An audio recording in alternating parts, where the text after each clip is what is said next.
नमस्कार दोस्तों, हमारे यूट्यूब चैनल JCD क्लासेस में आपका स्वागत है।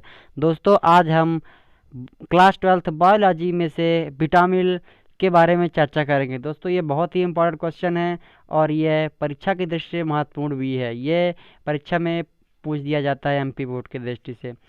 तो हम चलते हैं दोस्तों कि हमारे विटामिन, इनके विटामिन्स के क्या क्या कार्य होते हैं, रासायनिक नाम क्या होती है, उनकी स्रोत क्या होते हैं, प्रभाव क्या पड़ता है, इन सब के बारे में हम चर्चा करेंगे। तो चलते हैं अपनी विटामिन टॉपिक की। और हमारा विटामिन का पहला टॉपिक है, हमारा पहला विटामिन है विटामिन ए, जिसे हम इसका रासायनिक नाम रेटिनॉल कहते हैं या रेटिनॉल है। ठीक है, हम इसके बारे में चर्चा करते हैं। तो दोस्तों, हमारा है विटामिन ए रेटिनॉल का कार्य, मतलब ये कार्य क्या करता है हमारी मानव शरीर में।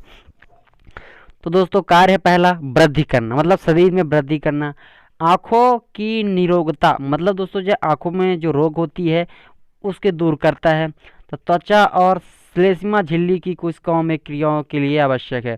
त्वचा के लिए भी ज़्यादा जरूरी है रेटिनॉल, और श्लेष्मा झिल्ली मतलब चिपकी हुई झिल्ली में क्रियाओं में सहायक होता है।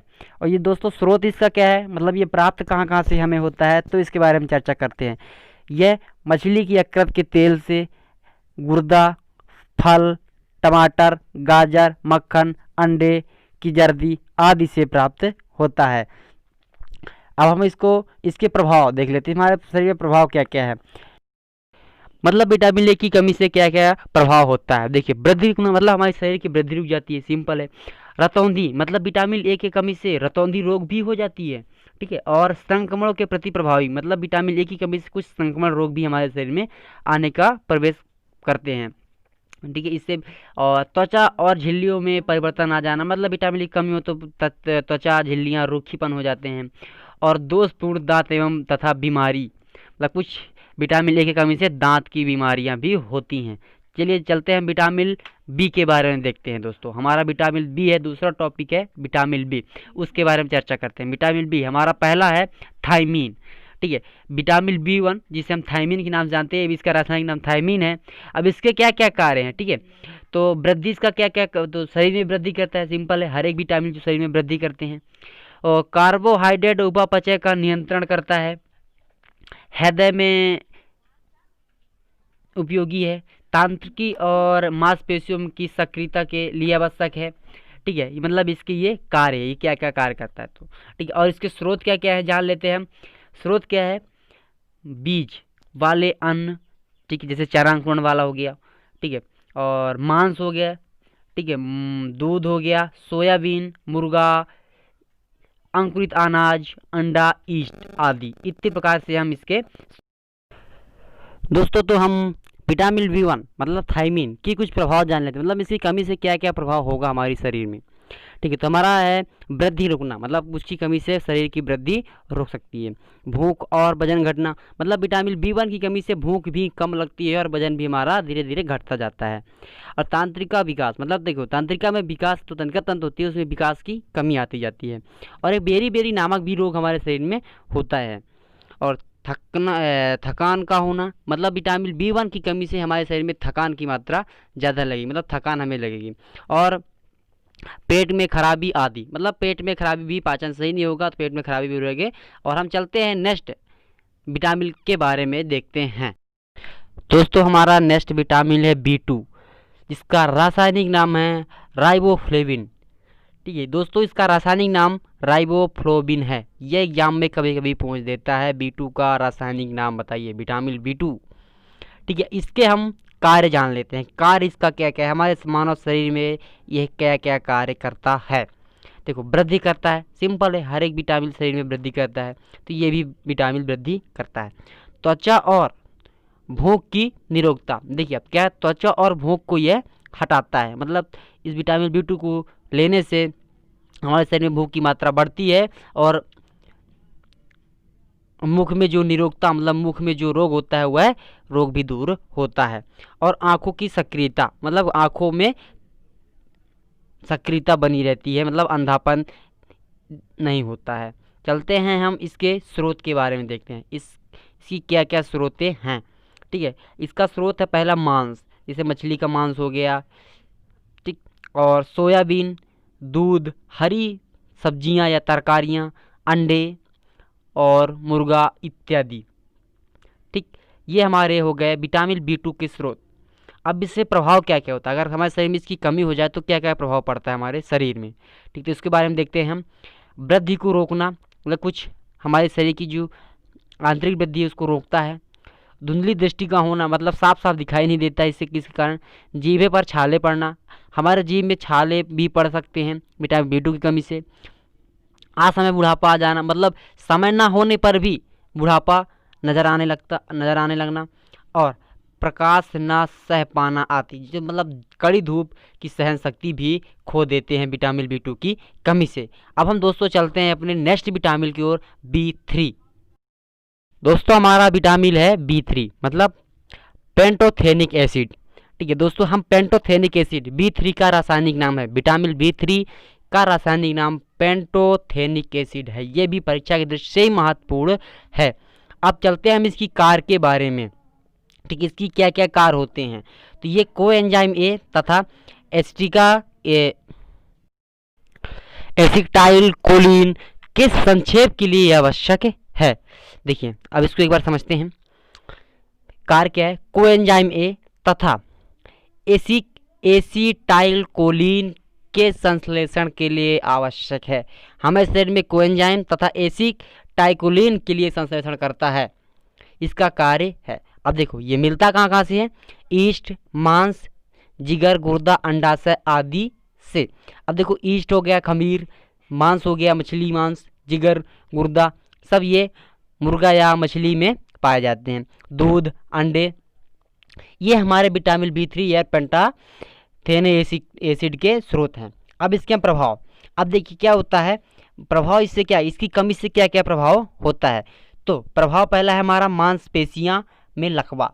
देखिए इसकी कमी से शरीर में लकवा, बात बोलते हैं अपनी सिंपल भाषा में, तो इसमें लकवा लोगों दोस्तों को लकवा मार देता है, किसी भी कैंडिडेट को लकवा मार देता है। ये विटामिन B3 की कमी के कारण ही होता है।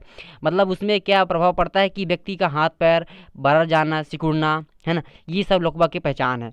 ठीक है, अब हम पैरों में जलन महसूस होना। अब देखिए अभी आप कभी चलते हैं तो उनके पैर में नीचे जलन सी महसूस होती है। ठीक है, तो उससे भी यह B3 की कमी से ही वह होता है, पैरों में जलन महसूस होना। गर्मी के समय विशेष जलन महसूस होता है, किसी किसी को ठंडी गर्मियाँ आदि समय पर जलन महसूस होते रहते हैं। दोस्तों हमारा नेक्स्ट विटामिन है B5, ये इसे नियासिन या निकोटिनिक अम्ल कहते हैं। हमारा B5 का रासायनिक नाम निकोटिनिक अम्ल है। अब इसके बारे में हम देखते हैं कि इसके कार्य क्या क्या हैं। ठीक है दोस्तों, तो इसके हम कार्य, मतलब ये भी है शरीर में वृद्धि करता है, कार्बोहाइड्रेट उपापचय। ठीक है, मतलब कार्बोहाइड्रेट को पाचन शक्ति देता है, अमाशय और आंतों की सक्रियता, मतलब दोस्तों B5 के कारण मानव शरीर में अमाशय और आंतों में सक्रियता बनी रहती है। ठीक है, पाचन शक्ति उनकी बनी रहती है। अब तंत्रिका तंत्र की सहायता सक्रियता के लिए, अब तंत्रिका तंत्र जो हमारे मानव शरीर में उपलब्ध होता है उसकी भी सहायता के लिए यह कार्य करता है, उसको भी सक्रिय बनाए रखता है B5। ठीक है, अब इसके स्रोत क्या क्या हैं, वही है मूंगफली, देखो मांस है, और मूंगफली, मक्खन, ठीक है, आलू, साबुन, अनाज, टमाटर, सब्जी आदि। ठीक है, ये हमारे क्या हैं, विटामिन B5 या इनके स्रोत हैं। अब हम इसके प्रभाव पे देख लेते हैं क्या क्या प्रभाव होता है इसकी कमी के कारण। अब जो अगर हमारे शरीर में B5 की कमी हो गई तो क्या क्या प्रभाव नजर आएंगे आपको, देखती है। तो क्या है, जीवा का हो गया चिकनापन। ठीक है, जो जीवा होता है वो चिकनापन हो जाता है। और त्वचा पर फोड़े, जो शरीर में बाहरी त्वचा है उस पर छोटे छोटे फोड़े फुंसी होने लगते हैं, विटामिन B5 की कमी के कारण ही होते हैं। ठीक है, अब इसमें देखते हैं पाचन क्रिया में गड़बड़ी होना। अब देखो दोस्तों क्या है, इसका कार्य ही है B5 का कि वह पाचन क्रिया को सक्रिय रखता है, जैसे आंत हो गया, वामाशय हो गया, तंत्रिका तंत्र हो गया। इसलिए इसकी जब B5 की कमी हो जाती है इसलिए पाचन में गड़बड़ी हो जाती है। और मानसिक विकारों, मतलब मानसिक विकारें जैसे पेलाग्रा का होना, मतलब मानसिक विकारें भी होती हैं। चलते हैं नेक्स्ट विटामिन की ओर। हमारा नेक्स्ट विटामिन है B6 पायरिडॉक्सिन, इसका रासायनिक नाम है पायरिडॉक्सिन B6। अब इसके कार्य क्या क्या है देखते हो। अमीनो अम्ल का उपापचय, मतलब दोस्तों ये अमीनो अम्ल जो है इसके उपापचय क्रिया करता है, इसे मतलब बढ़ावा देता है। ठीक है, इसके स्रोत क्या क्या है, हम स्रोत जान लेते हैं B6 के, पॉलीडाक्सिन के। हमारे शरीर में कहाँ कहाँ से प्राप्त होता है, किस किस वस्तु से, यकृत है, मांस है, अनाज है, आदि आदि प्रकार से यह प्राप्त हमें होता है। अब इससे दोस्तों हमें प्रभाव क्या क्या पड़ता है इसकी कमी से। ठीक है, इसकी कमी से हमें मानव शरीर में क्या प्रभाव पड़ता है, हम इसके बारे में। तो दोस्तों हमारा पहला प्रभाव है त्वचा रोग, मतलब मानव शरीर में त्वचा रोग में किसी प्रकार त्वचा में, मानव बाहरी शरीर की त्वचा में किसी प्रकार का रोग हो सकता है। ठीक है, ये B5 B6 की कमी से होता है। देखो मस्तिष्क को ठीक से कार्य ना करना, मस्तिष्क ठीक से कार्य नहीं करता है। और दोस्तों इसकी कमी से शरीर की भार में भी कमी आ जाती है, मतलब शरीर की मनुष्य की स्वस्थ मनुष्य की भार में, शरीर में वृद्धि में कमी होती है। चलते हैं हम नेक्स्ट विटामिन की ओर। हमारा नेक्स्ट विटामिन है B7, जिसे हम बायोटिन कहते हैं। ठीक दोस्तों, इसको हम बायोटिन के बारे में चर्चा करते हैं कि बायोटिन हमारे शरीर में कितना जरूरी है, क्या क्या कार्य हैं।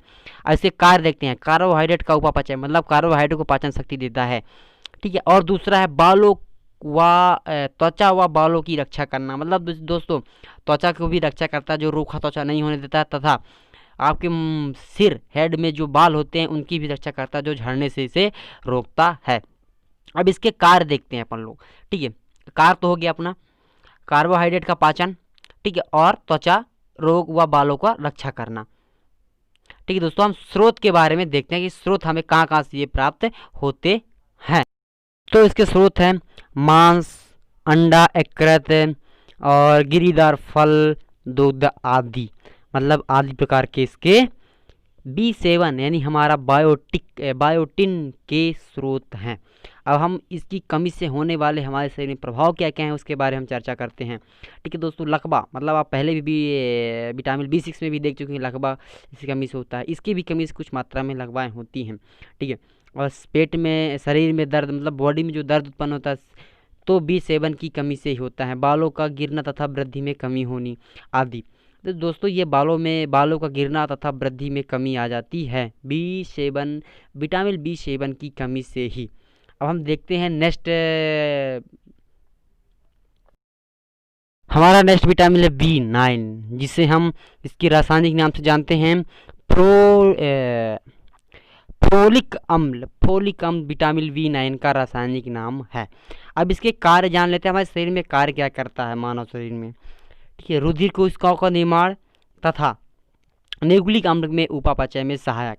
ठीक दोस्तों, सिंपल है, ये सिंपल इसका कार्य है, जो रुधिर कोशिकाओं में होता है उसका निर्माण करता है और हमारे शरीर में वृद्धि भी करता है। और न्यूक्लिक अम्ल, हमारे शरीर में न्यूक्लिक एसिड जो प्राप्त होता है वह उसे में पाचक में सहायक भी होता है। अब इसके स्रोत क्या क्या हैं, गिरीदार फल, मतलब पके हुए जो पेड़ से फल गिरते हैं वो, और हरी तरकारियाँ, हरी सब्जियाँ हो गई, यकृत हो गया, सेम हो गया, ईस्ट हो गया, अंडा हो गया और आदि हो गया। ठीक है, ये इतने प्रकार के हमारे इसमें B9 में स्रोत हैं। अब हम चलते हैं, हमारा इसका प्रभाव क्या है। एनीमिया तथा पेचिस रोग हो जाता है। अब देखो, हीमोग्लोबिन में जो B9 की कमी होती है तो इसमें से क्या होता है, इसकी B9 की कमी होती है हीमोग्लोबिन के कारण, तो एनीमिया नामक रोग भी हो सकता है, तथा पेचिस रोग, मतलब पेचिस रोग भी हो सकता है। हमारा B12 है साइनोकोबैलेमिन, इसका रासायनिक नाम है B12 का साइनोकोबैलेमिन। अजीब नाम है, फिर भी सिंपल तरीके से पढ़ते हैं इसको, साइनोकोबलिन। ठीक है, ये इसका कार्य क्या है, रुधिराणु बनाना, न्यूक्लिक अम्ल में संश्लेषण के लिए, नाइट्रोजन का उपापचय इत्यादि। अब ये रुधिराणु बनाता है, हमारे शरीर में जो रुधिर के कण हैं उनको बनाता है, अणु बनाता है, और न्यूक्लिक एसिड में संश्लेषण करता है, न्यूक्लिक एसिड को भी प्राप्त करता है, मतलब बनाता है, और इसके लिए नाइट्रोजन का भी उपापचय करता है। हमारे शरीर में उत्पन्न होने वाले नाइट्रोजन की क्रिया को भी उपापचय में सहायक होता है। अब स्रोत है, कहाँ से प्राप्त होता है विटामिन B12, तो यह यकृत, मछली के यकृत, मुर्गा के यकृत, मांसपेशियाँ आदि खाने से उत्पन्न होता है हमारे शरीर में विटामिन B12। अब इसके प्रभाव क्या है, रुधिर की कमी का होना आदि। अब देखिए क्या है, इसकी कमी विटामिन B12 की अगर हमारे शरीर में कमी होती है तो वह रुधिर की कमी होने लगती है धीरे धीरे मानव शरीर में। हमारा विटामिन C है एस्कॉर्बिक अम्ल, ये बहुत ही सिंपल है और ये अक्सर हमारे खट्टे पदार्थ में पाया जाता है विटामिन सी। इसके बारे में देखते हैं इसके कार्य क्या क्या हैं। तो शरीर में वृद्धि करता है, दांतों का विकास एवं मजबूती लाना विटामिन सी का ही कार्य होता है। मसूड़ों की निरोगिता, मतलब मसूड़ों में जो रोग होते हैं उन्हें भी हटाने और रोकने का कार्य करता है। घाव का भरना इत्यादि, विटामिन सी की कमी से, मतलब विटामिन सी की उपलब्धि से हमारे शरीर में जो छोटे मोटे घाव होते हैं उसी के कारण ये धीरे धीरे भर जाते हैं। ठीक है, इसके हम कार्य देख लिए हैं। वृद्धि है, दांतों का विकास से मजबूती लाना, मसूड़ों में निरोगता मतलब मसूड़ों को रोग निरोग करना और घाव भरना आदि। अब इसके स्रोत जान लेते हैं। इसके स्रोत का क्या है और पाए कहाँ कहाँ जाते हैं, कि किस किस वस्तु से स्रोत होती है। ठीक है, नींबू है, संतरा है, नारंगी है, टमाटर है, पत्तीदार सब्जियां हैं, आंवला है, खट्टे पदार्थ आदि। जो जितने भी खट्टे पदार्थ प्राप्त होते हैं उन सभी में विटामिन सी की मात्रा उपलब्ध जरूर होती है। ठीक है, अब अपन देख लेते हैं प्रभाव इनके क्या क्या हैं। ठीक है, अब इससे कमी से शरीर में प्रभाव क्या क्या होने लगते हैं हमारे शरीर में। तो दोस्तों प्रभाव हमारा पहला होगा मसूड़ों का फूलना, मतलब इसकी कमी से मसूड़ों में फूलन सा प्रभाव आने लगेगा। ठीक है, अस्थियों के चारों ओर स्राव, और हमारा है जरा सी चोट लगने पर रुधिर निकलने लगना, यह स्कर्वी, मतलब हल्का सा चोट लगा रुधिर निकलने लगता है अचानक, तो वह स्कर्वी मतलब विटामिन सी की कमी से ही होता है। और अस्थियां कमज़ोर होना, मतलब इसकी कमी से धीरे धीरे हड्डियां भी हमारी कमज़ोर होने लगती हैं। ये हमारे विटामिन सी की कमी हो गई। अब हम चलते हैं नेक्स्ट विटामिन के लिए, विटामिन डी। ठीक है दोस्तों, विटामिन डी के बारे में हम चर्चा करते हैं। हमारा नेक्स्ट विटामिन है विटामिन डी। ठीक है, इसका रासायनिक नाम है कैल्सीफेरॉल। ठीक है, विटामिन डी का रासायनिक नाम कैल्सीफेरॉल है। अब इसकी वृद्धि क्या है, कार्य क्या, मतलब इसके कार्य क्या है हम देख लेते हैं। तो वृद्धि तथा अस्थियों और दांतों का निर्माण। ठीक है दोस्तों, ये शरीर में वृद्धि करता है, दांतों का निर्माण करता है और अस्थियां भी मजबूत करता है। और ये प्राप्त कहाँ से होता है, इसको स्रोत देख लेते हैं। मछली के यकृत तेल से, संपूर्ण दूध से, अंडे से या सूर्य का प्रकाश से, मतलब भरपूर मात्रा से सूर्य की प्रकाश से हमें यह प्राप्ति होती है। जब सुबह सुबह मॉर्निंग समय में सूर्य निकलता है 7 बजे से लेकर 8 बजे तक, तो इनमें विटामिन डी की मात्रा अत्यधिक मात्रा में होती है। फिर मछली के यकृत में और दूध में भी यह प्राप्त होता है। ठीक है, अब इसके प्रभाव देख लेते हैं। इसमें इसकी ना होने से हमें हमारे शरीर में कमी क्या क्या हो सकती है।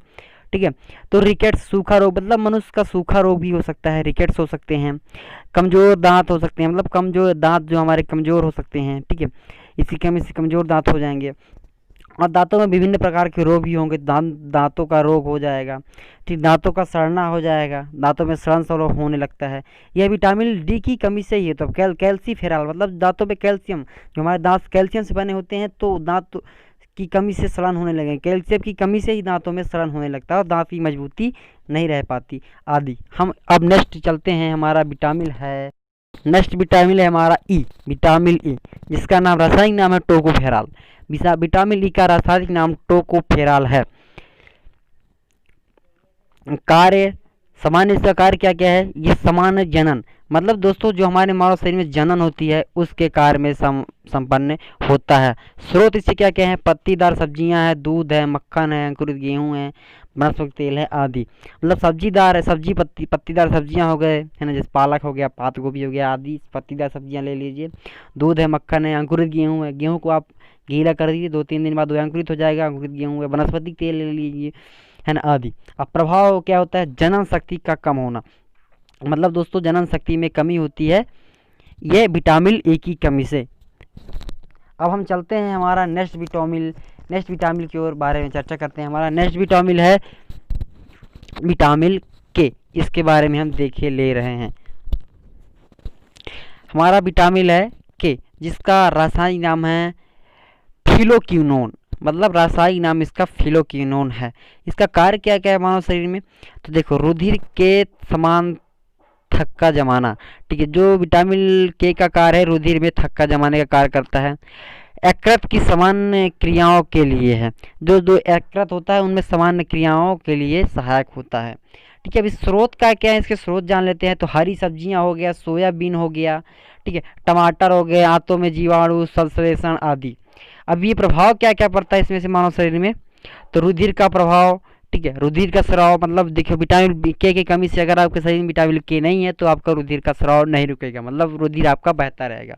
फॉर एग्जाम्पल अब एक्सीडेंट हो जाते हैं तो आपके रक्त बहने लगता है, कोई भी चोट लगती है तो विटामिन डी की कमी से यह रक्त का प्रभाव बहता ही रहेगा, ठीक है, वो रुकेगा नहीं रक्त।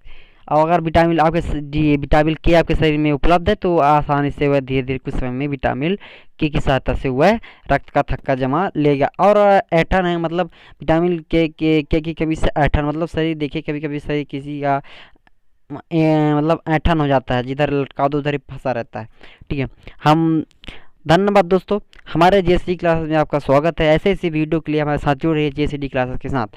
और हमारे जेएसडी क्लासेस में केमिस्ट्री, बायोलॉजी अन्य सब्जेक्ट भी साथ में क्लासेस चलाया जाता है। धन्यवाद दोस्तों, जुड़े रहिए हमारे जेएसडी के साथ।